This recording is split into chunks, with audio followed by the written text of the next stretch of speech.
Halo sobat, sobat. Selamat datang di podcast Mind Talk kali ini. Jadi hari ini kita akan membahas seputar relationship, kehidupan perkuliahan, dan rutinitas kita setiap harinya. Podcast ini dipersembahkan oleh dari kita kelompok 3 mata kuliah Psikologi Komunikasi.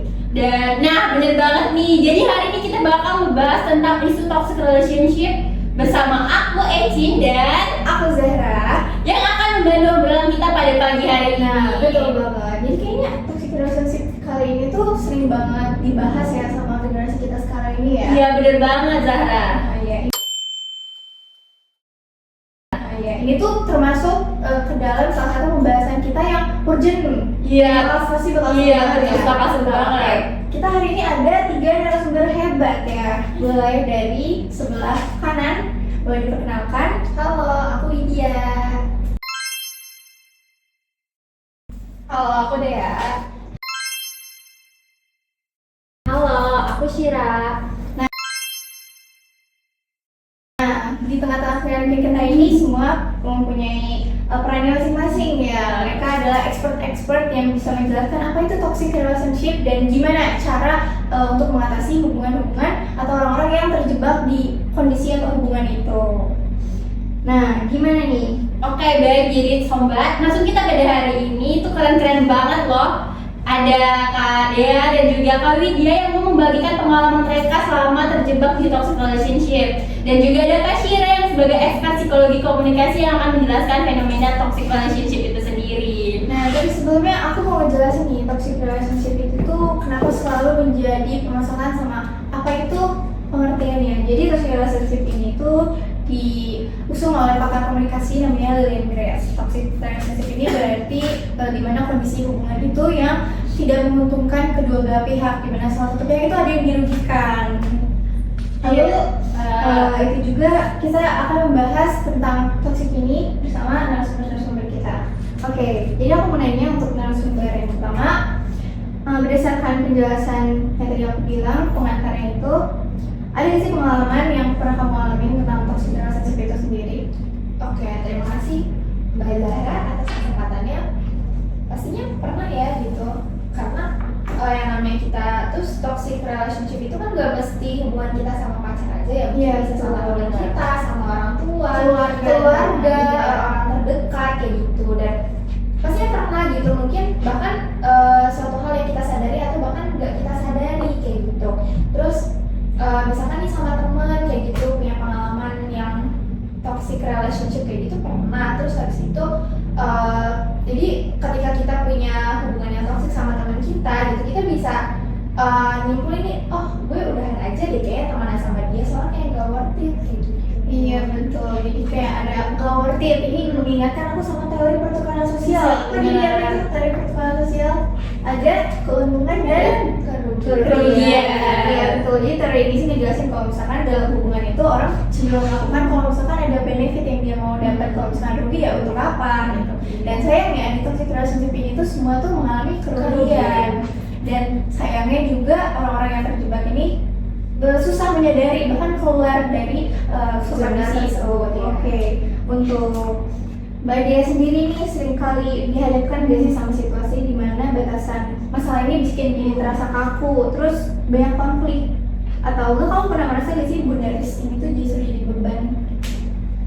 Menurut aku sendiri, aku punya toxic relationship beberapa pengalaman gitu ya, sama teman-teman biasanya. Apalagi aku kan ada di organisasi juga. Di situ tuh hubungan yang menguntungkan gak menguntungkan itu sering banget terjadi kan. Apalagi kita punya batasan-batasan sendiri yang disebut tadi boundaries, dimana kalau misalnya aku ngerasa aku punya batasan, aku di organisasi sendiri menerapkan aku secara profesional aja gitu. Tapi semisal ada pancingan gitu untuk dikorek-korek privasinya gitu, aku ngerasa itu udah boundaries gitu. Dan kalau untuk ranahnya lebih jauh lagi dari keprofesionalitasan di organisasi, aku ngerasa boundaries aku terganggu. Dan untungnya aku cukup bisa sih manage itu supaya nggak terjadi nih toxic relationship-nya Si boundaries yang kita punya sama lingkungan sekitar itu harus match ya. Iya, disesuaikan lagi sama masing-masing sih. Oke, Oke, selanjutnya Kak Syira nih sebagai expert dari psikologi komunikasi. Nah, dalam toxic relationship itu sendiri, kita sering nggak sih sadar kalau kita tuh udah ngelakuin hal yang melanggar boundaries dari diri kita sendiri. Terkadang kan kita malah nggak sadar bahwa kita udah melanggar batasan kita yang udah terjadi dalam toxic itu sendiri. Apa yang bikin kita terus bertahan meski kita tahu hal itu tuh nggak sehat. Bener banget sih, emang biasanya tuh kalau kita lagi di toxic relationship tuh banyak yang nggak sadar ya. Benar, Itu sih alasan faktor utamanya ya, karena kita tuh dimanipulasi sama emosi kita atau dimanipulasi sama lawan kita gitu loh. Jadi kayak sebenarnya dia salah tapi malah dia yang marah-marah sama kita gitu. Terus kita ya. iya, kayak manipulasi sih ya. Terus juga kayak kita tuh ada rasa takut kehilangan. Jadi kayak kalau misalkan dia hilang, nanti kita sendirian kan atau gimana. Jadi tuh kayak nggak apa-apa deh aku kayak gini, yang penting dia nggak hilang gitu sih biasanya. Sama juga ada harapan buat berubah. Biasanya kayak orang yang dalam hubungan lagi toxic nih kayak, kok dia kayak gini ya, oh nggak apa-apa deh, mungkin dia nanti kedepannya akan berubah kok, pasti akan berubah. Jadi tuh itu sih yang bikin kita bertahan, karena ada harapan juga kayak pasti dia kedepannya akan berubah gitu. Berarti Oke, berarti karena ada chance untuk berubah gitu ya, terus merasa kalau ini tuh masih bisa diperbaiki gitu. Nah, selanjutnya Kak, kenapa ya kadang tuh ada orang yang justru lebih takut kehilangan daripada mempertahankan batasan mereka dalam hubungan? Itu biasanya sih kayak ya yang aku sebut tadi, kayak takut sendirian, terus juga harapan yang gak realistis, terus juga adanya rasa kurang percaya diri gitu. Kayak kalau misalkan aku nggak sama dia, siapa lagi yang mau nerima aku gitu loh. Jadi ada tiga rasa itu sih biasanya. Kalau berarti pemahaman atau konsep diri kita itu terganggu ya. Iya, karena kita tuh dibentuk sama lingkungan yang gak sehat ini. Kita mendapatkan kasih sayang dari lingkungan dan orang-orang yang buruk ya.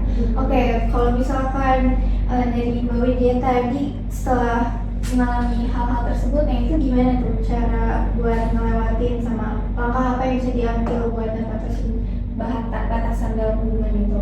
Oke, kalau menurut yang aku baca kan kayak dari teori protokol sosial sendiri kan kita dibilang kalau misalkan suatu hubungan itu identik sama keuntungan dan kerugian kayak gitu. Nah dari situ ketika aku merasa hubungan ini udah nggak sehat, terus aku malah justru dapetin kerugian, ya udah aku akan ambil ambil keputusan untuk udahan aja deh kayaknya kayak gitu.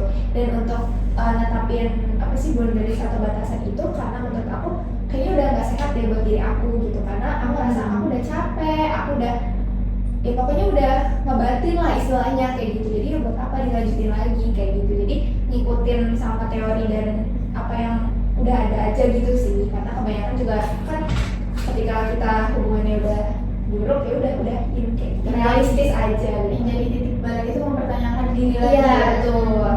Nah kayak tadi boundaries diri dan lingkungan. Nah itu tuh gimana nih kalau pas nyobain cara matchnya itu gimana sama lingkungan, tapi nggak ditanggapin sama nggak sesuai ekspektasinya, itu gimana caranya biar match? Oke, awalnya kita tuh kan memang kalau terjebak dalam toxic relationship itu kan beneran dikatain dia tadi ya, memang harus memudahkan aja daripada berkelanjutan. Tapi realitasnya kita ada di fase denial dulu gak sih? Iya, betul. Dia tuh bakal anggap dulu, kita bakal kena manipulasinya dulu. Kalau tadi disampaikan sama Syira, orang itu akan manipulasi gitu, dan kita tuh bakal nggak sadar dulu gitu. Jadi untuk match sama lingkungan dan kita mengambil keputusan itu tuh ada di suatu waktu yang butuh waktu, jadi nggak langsung gitu, butuh text time. Dan kita kadang-kadang terjebak dulu nih, kita ikuti dulu alurnya, terus sampai benar-benar kita tuh harus kena satu momen yang dimana kita benar-benar diujiin banget gitu. Mungkin kita nggak akan kerasa kalau sehari-hari kita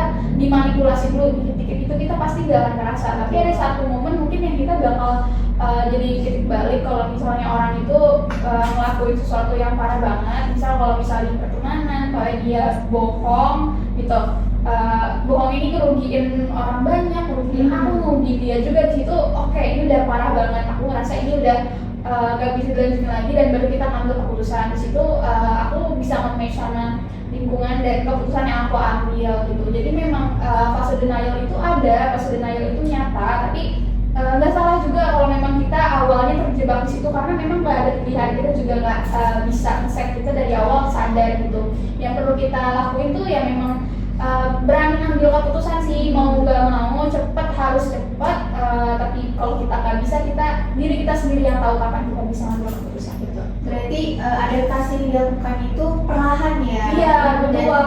betul, dan harus punya ada kemauan untuk keluar di lingkungan Iya, itu. dan support family, terus teman juga. Kadang kalau kita terjebak sama toxic relationship, kadang kita nggak sadar, tapi yang sadar tuh kadang teman-teman kita gitu. Jadi kalau memang kita teman kita ada di toxic relationship dan kita sebagai teman diem aja, menurutku sayang sih, kasihan gitu, karena belum tentu orang itu sadar. Betul. Kayak yang aku tahu, yang tadi aku bahas itu kan ada fase denial.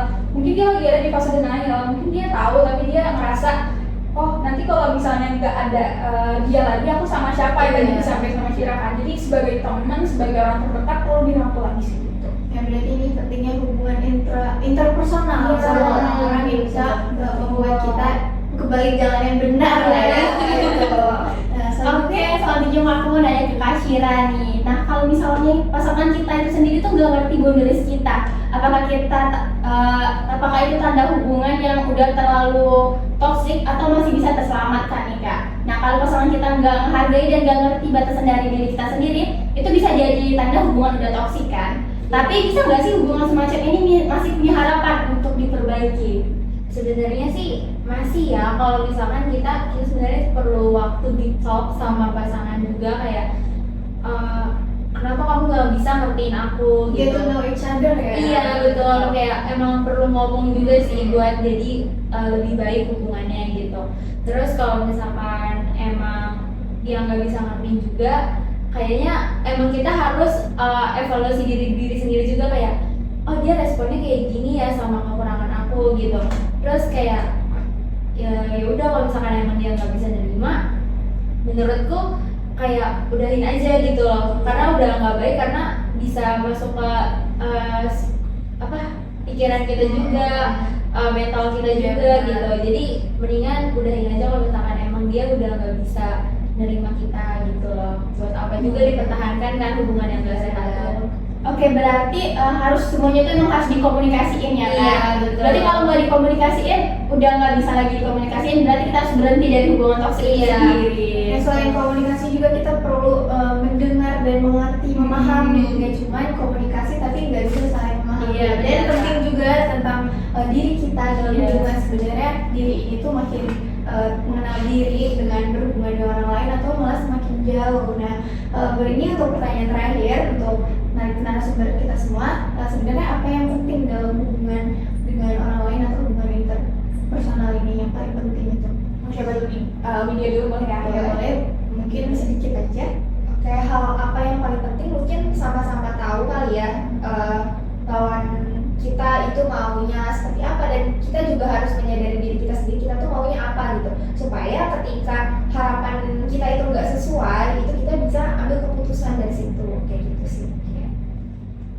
Kalau dari aku sih ketegasan dari diri sendiri, supaya boundaries yang memang kita persiapkan itu benar-benar kita terapkan dan benar-benar kita jaga, supaya kita sendiri nggak gampang terseret sama toxic relationship. Dimana kita kalau punya boundaries kan orang-orang beda-beda, di Iya, situ betul. kita harus tahu, kita harus tegas juga sama sikap kita nggak bisa gampang dibelok-belokin sama orang, padahal kita tuh nggak mampu. Makanya boundaries ini dari awal harus dibangun fondasinya supaya kuat, biar nanti kita bisa menyesuaikan hubungan antara orang lain tuh dengan mudah gitu, karena kita punya pendirian, kita punya boundaries, terus orang lain kita gitu. Iya betul. Kalau dari aku sendiri sih mungkin menghargai kali ya, kayak kita harus menghargai pasangan kita atas boundaries dia, terus juga pasangan kita tuh harus menghargai diri kita sendiri gitu. Orang mana sih yang nggak mau dihargai gitu kan?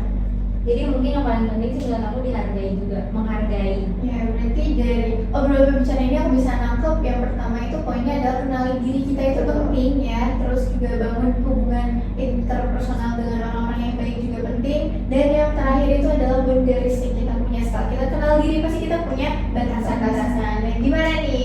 Oke, obrolan saya? oke Oke, makasih banyak buat Kak Widya, Kak Syira, dan juga Kak Dea yang udah nemenin kita di episode pembahasan kali ini. Dan makasih juga untuk sobat sambat yang udah dengerin kita di podcast kali ini. Terima kasih banyak sudah menyimak pembicaraan kita mengenai toxic relationship ini. Semoga teman-teman yang terjebak dalam kondisi hubungan tersebut bisa dapat teratasi dengan baik.